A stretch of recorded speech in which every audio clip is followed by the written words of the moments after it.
Albatross, and as we know, he gets punishment, life and death.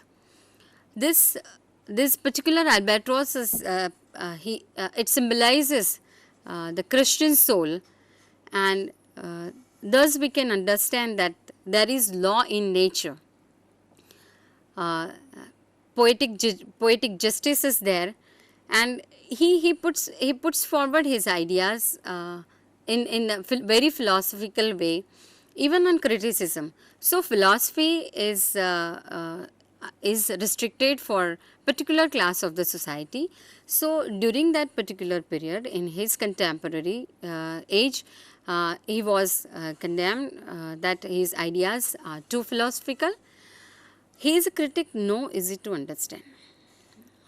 As we know that Wordsworth, he gave his idea of language of common man, simplicity in poetry, giving ideas of nature about nature.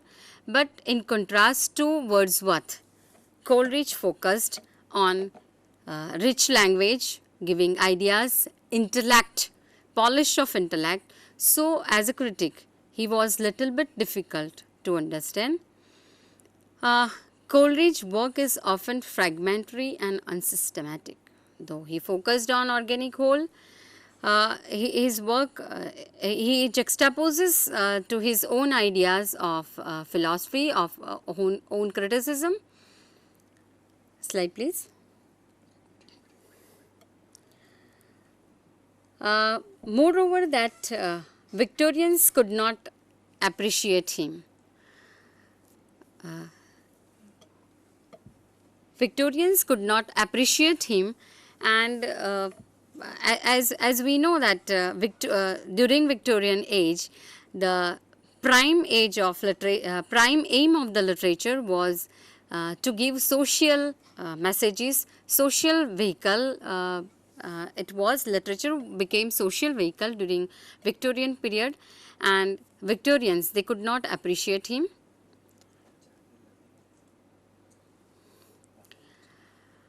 Coleridge's appeal was confined to the few. As we came across the ideas of Coleridge, so his criticism or his poetry in particular was for particular class. So his appeal was confined to the few and not for the mass, for a large class like Wordsworth. Moreover, that his theory of suspension and disbelief. So Coleridge, he puts forward this theory of willingness and suspension during any drama or any poetry. So he in a way he says that one should be not completely towards belief or completely towards disbelief, but he should be in a way impartial. So his theory of willing suspension and disbelief is not universally accepted as correct, because while witnessing any play or enjoying any poetry, one reader or any spectator cannot keep himself or herself away about this the balance of this disbelief or belief. He or her has her or his own ideas about that particular work or that particular period or that particular creation.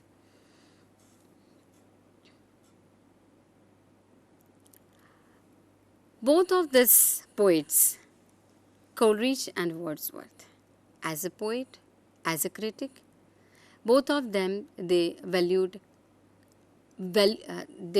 artful poetry, artful in a sense of character, language, ideas, theme, and the treatment of these ideas. So Coleridge and Wordsworth, both of them, they valued artful poetry.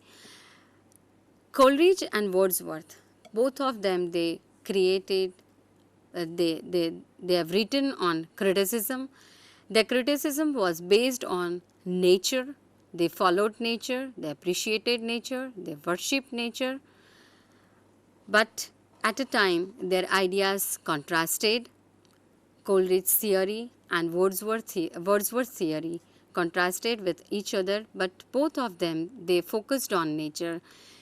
They always wanted the expression of emotions in the works of literature. Slide, please.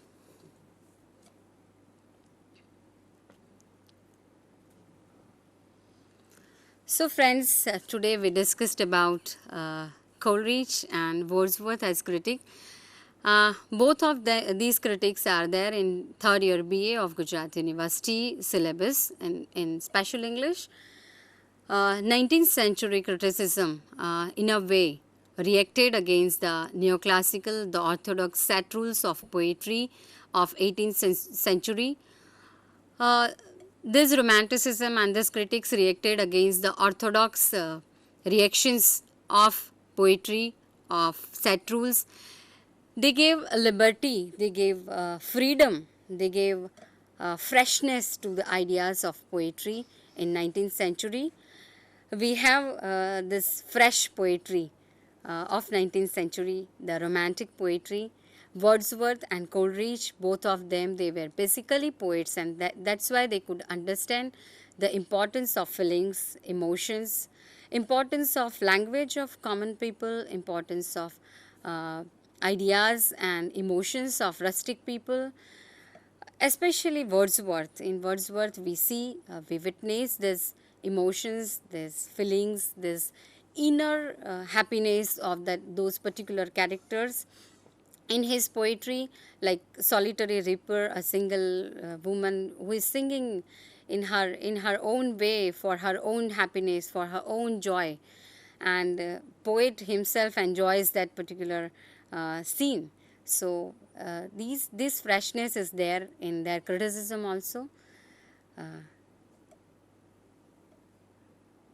So I think so we discussed about enough about Wordsworth and Coleridge.